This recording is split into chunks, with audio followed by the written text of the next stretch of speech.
태초에 아담과 하와가 있었죠. 잘 먹고 잘 살고 있었는데 어느 날 마귀의 꼬임에 속아서 살기 좋은 곳에서 쫓겨나게 되었죠. 이처럼 별일 없이 물생활 잘하고 있는데 어느 날 몰래 찾아와 우리를 속여서 물생활을 폭망하게 만드는 마귀들이 있습니다. 수많은 녀석들이 있지만 오늘은 해수어항을 운영하시는 분들을 속여서 돈과 시간을 빼앗고 폭망하게 만드는 대표적인 세 녀석들을 소개해드리니 이 녀석들의 공격으로부터 여러분의 소중한 물생활을 잘 지키시기를 바랍니다. 일반화의 오류라는 단어를 아시는 분도 있으실 테고 처음 듣는 분도 계실 텐데요. 쉽게 말하면 특별한 경우를 일반적인 경우로 착각하는 건데요. 예를 들면 손흥민이 반나절 연습하면 축구공을 차서 50m 거리에 있는 강목 위에 놓인 캔을 넘어뜨릴 수 있다고 한다면 나도 반나절 연습하면 똑같이 할 수 있다고 생각하는 것과 같은 거죠. 로또 1등 되신 분이 수요일 낮 12시 정각에 로또를 샀다고 나도 수요일 낮 12시에 사면 될 것 같은 착각, 뭐 그런 건데요. 고수들이나 가능한 일 또는 우연히 맞아 떨어진 일을 일반적인 경우라고 속이는 것을 일반화의 오류라고 하죠. 보통 이 마귀는 간절한 욕심이 있을 때를 파고들어서 우리를 속이죠. 이 녀석은 초보나 고수를 가리지 않고 우리를 괴롭게 하는데요. 예를 들면 해수 물잡이는 최소 한 달이고 석 달은 해야 안전하다라고 하는데 이 마귀가 들어가면 꼭 검색을 하게 하죠. 저는 물잡이 일주일만 했는데도 한 달째 잘 살고 있는데요. 이런 글을 찾아보게 해서 나도 일주일만 해도 잘 살 거야. 내가 이 사람보다 못한 게 뭐 있어? 한 번에 한 마리씩만 넣으면 되지 뭐. 하고 스스로 체면 상태에 빠지게 만들죠. 그리고 한 마리 넣어봤는데 괜찮은 것 같습니다. 당연히 괜찮죠. 물고기 응가가 바로 나오는 것도 아니고 응가가 떠다닌다고 암모니아가 바로 발생하는 것도 아니니까요. 그리고 도박에 중독된 것처럼 서서히 수위를 높이게 되죠. 그러는 사이에 여과박테리아가 처리할 수 있는 암모니아량이 한계점에 도달하게 되고 한 방에 몰살하죠. 물생활 좀 하신 분들도 이 마귀한테 종종 속는데요. 대형 엔젤끼리는 잘 싸운다. 탱도 비슷한 종끼리는 죽을 때까지 싸운다. 잘 알고 있는 사실인데도 어디서 저는 엠페르 엔젤 2마리인데도 잘 살고 있어요. 우리 셀핀탱이란 퍼플탱은 친해요. 그런 글을 보면은 내 어항에서도 그게 가능할 것 같습니다. 알면서도 당하는 거죠. 다른 녀석을 키우고 싶으면은 어항을 더 크게 하든가 기존 녀석을 분양하는 게 제일 안전한데도 말이죠. 해수어를 공부하다 보면은 열대와 달리 신경 쓸 것도 엄청 많고 배울 것도 많지만 제일 어려운 게 새로운 지식을 배우는 것보다 하지 말라는 거 안 하는 게 제일 힘들죠. 일반적인 지식에 따라 기초를 탄탄히 하시고 조금씩 새로운 도전을 해보는 건 좋지만 욕심 때문에 무리하게 어항을 운영한다면 그동안 즐거웠던 추억이 한순간에 고통으로 변할 수 있으니 욕심이 들어오면은 해수어 카페에 글을 남기고 고수분들께 도움을 요청하시길 바랍니다. 그런데 댓글 보면은 카페에 마귀들이 더 많은 것 같기도 하고요.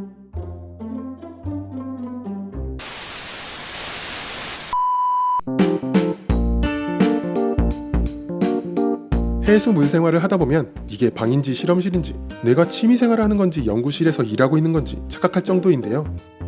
니모 2마리만 키우면 크게 어려울 건 없지만 난이도 있는 해수어나 산호의 다양한 해양 생물들을 같이 키우려면 해수는 과학이다라는 말이 있을 정도로 해양 생물학적인 지식을 많이 쌓지 않으면 사육이 어려울 때가 많죠. 산호 하나 키우는데도 이렇게 많은 미량원소나 첨가제가 있고요. 해수어는 질병이 많기도 하고 정확한 원인이나 병명을 알기도 쉽지 않아서 약도 종류별로 엄청 많죠. 그러다 보니 수질 테스트기도 많고 좀 정밀한 건 가격이 민물어항 하나 세팅비보다 비싸죠. 물론 그런 노력들이 효과가 있기도 하고 도움이 되기도 하지만 해수어 사육자들의 초조하고 불안한 심리를 노리고 약이면 다 해결될 것처럼 광고를 하기도 하죠. 그래서 조그만 어항 하나 하면서 온갖 약품을 다 구입하게 되죠. 그런데 사놓고 평생 뚜껑도 안 열어보고 유통기간 지나서 버리는 경우가 더 많습니다. 돈도 잃고 마음도 상하고 생물에게 도움도 안 되는 경우가 허다한데요. 사실 해수 물생활 오래 하신 분들 사이에서는 어떤 약이나 첨가제가 효과를 보는 것은 실제로 10%도 안 된다는 의견들이 많은데요. 제 생각도 마찬가지입니다. 우리가 열이 난다고 해서 모두 코로나가 아닌 것처럼 해수어 몸에 하얀 반점이 생긴다고 모두 100점은 아니죠. 우리가 아프면 병원 가서 진단받고 약 타는 것처럼 해수어나 산호에게 질병이나 문제가 발생하면 어병이나 관련 생물 전공자분이 현미경이나 시약으로 검사해야 정확한 진단이 나오겠죠. 저도 초보 때는 하얀 점 있으면 100점 이내 난리치고 약 쓰고 그랬는데 이제는 더 예민한 물고기가 이따만한 하얀 혹이 생겨도 원인은 모르지만 전혀 당황하지 않고 약 안 치고 수질만 좀 더 신경 써주니 어느 날 혹이 뚝 떨어져 나가서 나았습니다. 사실 이런 경우가 훨씬 더 많고요. 물생활은 오래 할수록 더 모르겠더군요. 그래서 요즘에는 겉모습만 보고 이거니 저거니 함부로 조언을 안 하게 되더라고요. 그래서 고수분들일수록 환수를 더 많이 추천하시죠. 그리고 실제로 환수를 해서 수질이 좋아지면 해결되는 경우가 훨씬 더 많은 것 같습니다. 약이나 첨가제 넣었다가 부작용 확률이 더 높기도 하고요. 저도 많은 약이 있긴 하지만 경험상 썼다가 더 악화되는 체험을 많이 해서 요즘은 예전과 달리 검역할 때 좀 철저하게 하고 일단 본 어항에 들어가면은 따로 신경 쓰지 않고 있다가 좀 이상하다 싶으면은 수질 관리에만 힘쓰죠. 그러면 대부분 좋아집니다. 사실 최고의 첨가제나 약은 해수염일지도 모르겠네요. 물론 꽤 효과가 있고 검증된 약도 많습니다. 많은 경험으로 효과가 있다고 알려진 약이나 첨가제는 구비해 놓으면 좋긴 하죠. 그래도 제가 유일하게 추천하는 약이나 첨가제는 해수염입니다. 약으로 다 해결될 거라고 생각하게 하는 마귀의 퇴치법은 평소 꾸준한 수질 관리가 최고인 것 같습니다.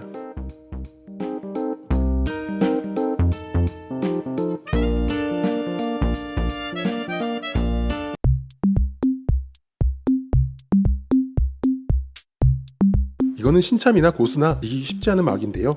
제가 아는 수준에서 해수어 전문 샵은 전국적으로 다 합해서 50군데가 채 안 되는 것 같은데요. 그러다 보니 해수어 키우기도 어렵지만 돈 주고 분양받기도 어렵습니다. 더군다나 70% 이상이 서울 경기 일부 지역에 몰려 있어서 저도 고택이나 퀵으로 분양받은 해수어가 더 많죠. 그런데 이게 배보다 배꼽이 더 큰 경우가 많아서 왠지 한 마리만 주문하면 배송비가 아깝죠. 사실 그게 맞고요. 그런데 배송비 아깝다고 한 마리만 주문할 걸 여러 마리 구입하면 배송비랑 생물값 통째로 날릴 수도 있습니다. 어항이 좀 크고 물잡이 한지 오래되면 한 번에 두세 마리 넣어도 괜찮은데 두자 이하 어항이나 6개월 미만의 어항이라면 더욱더 그렇죠. 고택이나 퀵으로 구매하신다면 처음엔 생물값보다 배송비가 더 나오는 게 정상입니다. 눈물 나지만 과감하게 한 마리만 주문하시고 물도 더 많이 넣어달라고 하시면 생물이 받는 스트레스도 줄고 암모니아 쇼크 위험도 적어서 더 건강한 생물을 받으실 수 있으니 6개월 미만일 때는 최대한 욕심을 버리시는 게 좋습니다. 실제로 배송용 스티로폼 박스는 크기가 고만고만한데 여러 마리 시키면 물고기마다 포장을 해야 되고 물고기당 물량이 줄어서 장기 이동하는 경우는 더 스트레스 위험이 크기도 하죠. 사실 그래도 만원짜리 니모 하나 사면서 퀵비를 몇 배로 쓰라고 하기는 저도 좀 그렇네요. 해결 방안은 가급적 근거리에서 개인 분양을 받으시는 거죠. 개인 축양된 개체는 어느 정도 건강이 보장되니 좋은 대안이죠. 또는 해수어 커뮤니티를 통해 알게 된 분들과 공동 고택이나 퀵을 하면은 경비를 줄일 수도 있고요. 물론 직접 가서 분양받아 오는 게 제일 최고죠. 먼 거리지만 주말에 가족여행 삼아 예쁜 수족관도 보면서 직접 다녀오시는 것을 제일 추천드리죠. 해수 취미는 어차피 혼자 하긴 쉽지 않으니까 가족들도 함께 즐기는 게 좋습니다. 아, 가격이 공개되는 게 단점일 수도 있겠네요.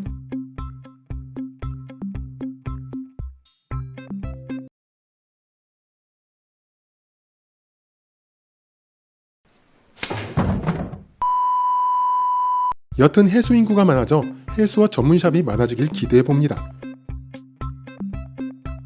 오늘은 해수 물생활을 망치게 하려는 마귀들에 대해서 알아보았는데요. 저도 알면서 계속 경계하지는 않으면 안 되는 녀석들이라 스스로도 경각심을 가지려고 영상으로 한번 만들어봤습니다. 이 녀석들 말고도 우리들 물생활을 망치게 하려는 다른 녀석들이 있다면 댓글에 남겨주시면 저에게도 다른 분들에게도 도움이 될 것 같네요. 오늘 영상은 여기까지입니다. 감사합니다.